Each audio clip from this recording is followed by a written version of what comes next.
सूरत के कतारगांव में mobile phone के झगड़े में हत्या में डीसीबी और चौक बाजार पुलिस ने नाबालिग समेत 3 आरोपियों को गिरफ्तार कर लिया।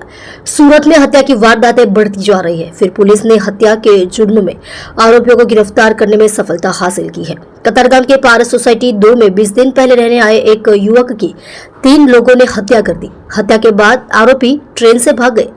हत्या के आरोपियों को भरूच रेलवे स्टेशन से पकड़ा गया। क्राइम ब्रांच और चौक बाजार पुलिस की टीम ने रेलवे पुलिस की मदद से इन्हें भरूच रेलवे स्टेशन से पकड़ लिया। मृतक सुजल को कतारगांव पुलिस ने 8 अक्टूबर को मोबाइल स्नैचिंग के आरोप में गिरफ्तार किया था और कुछ दिन पहले जमानत पर रिहा किया गया था। 3 में से 2 आरोपी नाबालिग निकले। मृतक सुजल अशोक वाटुकिया 20 दिन पहले ही यहाँ किराए पर रहने आया था। हमलावर सीसीटीवी में कैद हो गया। सीसीटीवी के आधार पर 3 लोग हमला करते दिखे। हमलावरों को सीसीटीवी में उसके दोस्तों के साथ बहस करते और पहले उसे बाहर बुलाते हुए देखा गया था। आरोपी के ट्रेन में बैठकर भाग जाने की सूचना के बाद रेलवे पुलिस की मदद से भरूच रेलवे स्टेशन पर उसे पकड़ लिया गया। गिरफ्तार आरोपियों में आर्यन दर्जी के अलावा 2 नाबालिग भी शामिल हैं, जबकि आरोपी का आपराधिक इतिहास भी है। इस मोबाइल से सुजल को कॉल किया। जब इसे वापस करने में बहुत देर हो गई तो तीनों यहां पहुंचे और हत्या को अंजाम दिया गया था। તારીખ 17/11/2024ના રોજ ચોક બજાર પોલીસ સ્ટેશન વિસ્તારની અંદર એક મર્ડરનો ગુનો દાખલ થયેલો હતો, જેમાં માહિતી એ રીતના છે કે પોલીસને માહિતી મળેલ હતી કે બપોરે અંદાજિત 2:15ની આસપાસ ચોક બજાર વિસ્તારમાં આવેલી પારસ સોસાયટીની અંદર એક ડેડ બોડી મળેલ છે।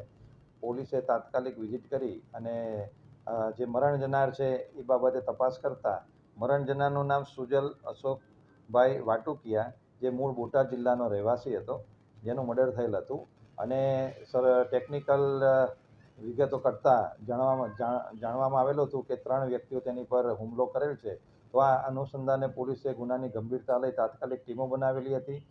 સુરત શહેર ડીસીબીની ટીમ તથા રેલવે પોલીસની મદદથી 3 આરોપીઓને અટક કરવામાં આવેલ છે, જેમાં એક આરોપી છે જેનું નામ છે આર્યન રાજેશભાઈ દરજી અને બાકીના 2 છે એ કાયદામાં સંઘર્ષમાં આવેલા 2 બાળકો છે। તો આ 3ને પોલીસે અટક કરીને આગળની કાર્યવાહી હાથ ધરેલી છે।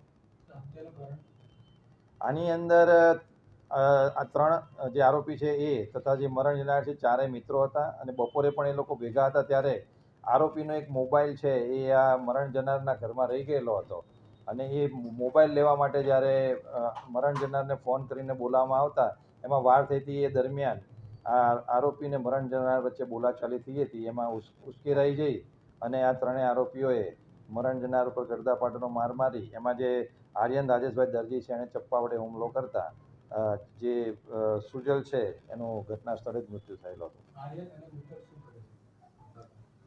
આર્યન જે છે એની વિરુદ્ધમાં અગાઉ ગરફોડના 2 ગુનાઓ સુરત ખાતે નોંધાયેલા છે અને બાકીના 2 કાયદામાં સંઘર્ષમાં આવેલા કિશોરો છે અગાઉ પણ ગરફોડ અને મારામારી જેવા ગુનાઓની અંદર અગાઉ આવેલા છે। મરણ જનાર જે સુજલ વાટુકિયા છે એ પણ ગયા મહિને કતારગામ પોલીસ સ્ટેશનમાં ચેઇન સ્નેચિંગના ગુનાની અંદર એને પણ અટક કરેલો હતો। Thank you.